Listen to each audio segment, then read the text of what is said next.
दोस्तों हमारे channel compliance वाला में आपका स्वागत है। आपने इनकम टैक्स का रिटर्न डाला, उसमें आपका रिफंड भी बन रहा था, मगर डिपार्टमेंट के द्वारा अभी तक रिफंड को प्रोसेस नहीं किया गया है।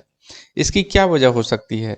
आज की इस वीडियो में हम उस वजह को जानेंगे एवं अपने रिफंड को कैसे ले सकते हैं, उस पूरे प्रोसेस को समझेंगे। इसके लिए आप इनकम टैक्स ई फाइलिंग की साइट पर जाकर लॉगिन करें और वहाँ पर व्यू रिटर्न्स आपको दिख रहा है। व्यू रिटर्न्स पर क्लिक करें, इनकम टैक्स रिटर्न पर क्लिक करें और एक्नॉलेजमेंट नंबर, जिस साल का रिफंड आपका पेंडिंग है उस साल के एक्नॉलेजमेंट नंबर पर क्लिक करें। दोस्तों इस तरह से आप देखेंगे कि डेट वाइज आपके रिटर्न प्रोसेसिंग का स्टेटस डाला हुआ है कि आपने कब रिटर्न को फाइल किया था, आपका रिटर्न कब वेरीफाई हुआ, प्रोसेसिंग स्टार्ट डेट और फाइनली उसका क्या आउटपुट है। इस तरह से आप यहाँ पे देखेंगे कि मैंने 13 दिसंबर 2020 को रिटर्न डाला था, उसी दिन वेरीफाई भी किया था। 15 जून से रिटर्न की प्रोसेसिंग स्टार्ट हुई और 19 जनवरी को एक इंटीमेशन अंडर सेक्शन 245 इशू किया गया, जिसमें बताया गया कि मेरा कुछ पुराने साल का आउटस्टैंडिंग है, उसकी वजह से इस साल का रिफंड को फिलहाल होल्ड कर दिया गया है। अब इस आउटस्टैंडिंग डिमांड को हम चेक करेंगे कि ये क्या है।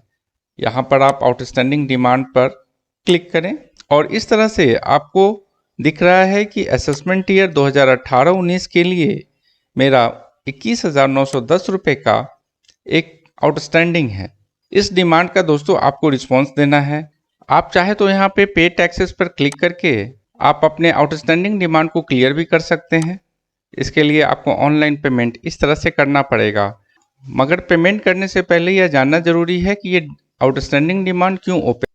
दोस्तों इसके लिए आपको व्यू रिटर्न पर फिर से क्लिक करें। क्लिक करके वैसे ही आपको पहले रिटर्न का इंटीमेशन जानना जरूरी है, तो असेसमेंट ईयर 2018-19 के लिए एक्नॉलेजमेंट पर क्लिक करेंगे और यहाँ से अपने इंटीमेशन को डाउनलोड कर लेंगे।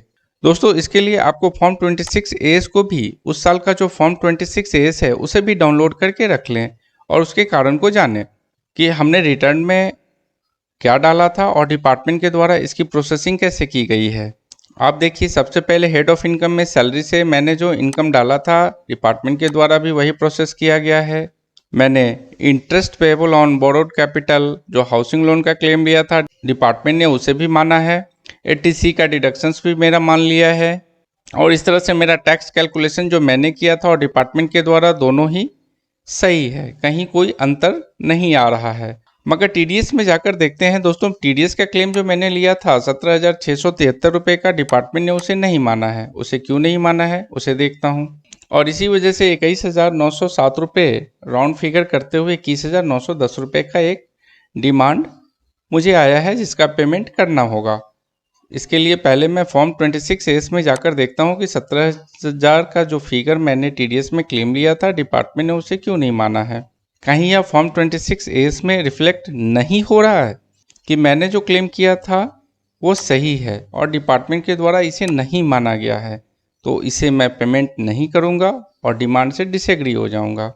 इसके लिए आपको फिर से लॉगिन पे जाएं, आउटस्टैंडिंग डिमांड पर क्लिक करें और यहाँ सबमिट रिस्पॉन्स पे जाएं और यहाँ आप देख सकते हैं कि 4 ऑप्शन है। अगर आपका डिमांड करेक्ट है तो आप इस पर क्लिक करके जाएं।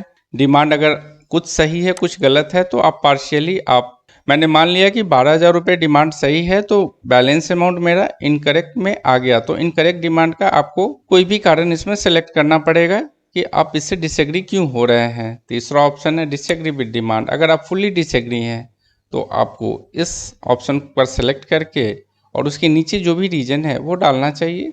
चौथा ऑप्शन है demand is not correct but agree for adjustment. आप यहाँ देख सकते हैं कि अगर आप डिमांड से डिसएग्री करते हैं मगर आप पेमेंट अभी कर सकते हैं और डिपार्टमेंट के द्वारा इसकी प्रोसेसिंग के दौरान जो भी आप कारण बताएंगे उस कारण को चेक किया जाएगा और अगर आपका कारण सही है तो फिर आपके इस डिमांड के अगेंस्ट जो आपने पेमेंट किया है उस पेमेंट को रिफंड भी कर दिया जाएगा। इस चारों ऑप्शंस में जो भी आपको लगता है कि आपके लिए सही है उस पर क्लिक करें और प्रोसीड करें। मैं यहाँ पे इस डिमांड से डिसएग्री करता हूँ क्योंकि मेरा TDS काट लिया गया है और उस TDS फॉर्म 26AS में रिफ्लेक्ट भी हो रहा है, तो मैंने डिसएग्री विद डिमांड किया और सबसे लास्ट ऑप्शन अदर्स पे जाकर क्लिक करता हूं और यहां अब मैं कारण लिखूंगा। इस तरह से आप देख सकते हैं कि मैंने रीजन में कुछ कारण डाल दिया है कि TDS मेरा ऑलरेडी डिडक्ट हो चुका है और यह फॉर्म 26AS में दिख भी रहा है। आप इस नोटिस को ड्रॉप कीजिए और मेरे होल्ड किए गए रिफ़ंड को प्रोसेस कर दीजिए। दोस्तों, आप इसे सबमिट कर दें।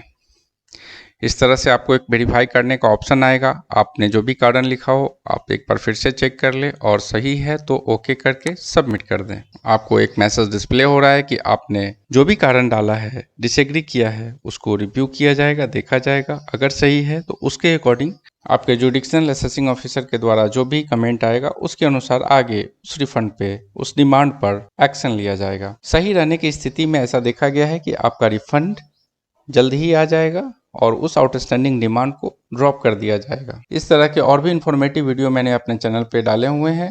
इस तरह के इन्फॉर्मेटिव वीडियो को देखने के लिए आप हमारे चैनल पे बने रहिए। हमारे चैनल को लाइक, सब्सक्राइब और शेयर कीजिए। धन्यवाद।